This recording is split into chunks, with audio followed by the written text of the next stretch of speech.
మరొకటి బాధ కలిగించే అంశము మేనల్లునికి మేనకోడలకు అంటే షర్మిలమ్మ కుమారునికి కూతురుకు జగన్మోహన్ రెడ్డి గారు తీవ్రమైనటువంటి అన్యాయం చేసినాడనే మాట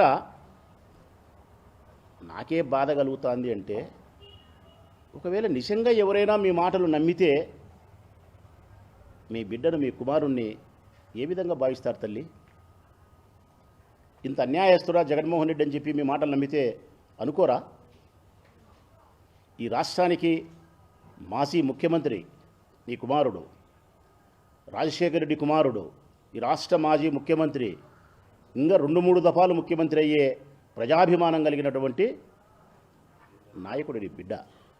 అట్లాంటి మనిషిని నీ బిడ్డను పట్టుకొని నీ కుమారుని పట్టుకొని షర్మిలమ్మను ప్రొటెక్ట్ చేసే క్రమంలో ఆమెను కాపాడే ప్రయత్నంలో భాగంగా నీ కుమారుడి యొక్క గౌరవాన్ని మర్యాదను ఈ ఆంధ్రప్రదేశ్ రాష్ట్రంలోనూ తెలంగాణ రాష్ట్రంలోనూ దిగువ స్థాయికి తీసుకుపోయే స్థాయికి మీరు మాట్లాడుతున్నారంటే మాకు బాధ కలగదమ్మా.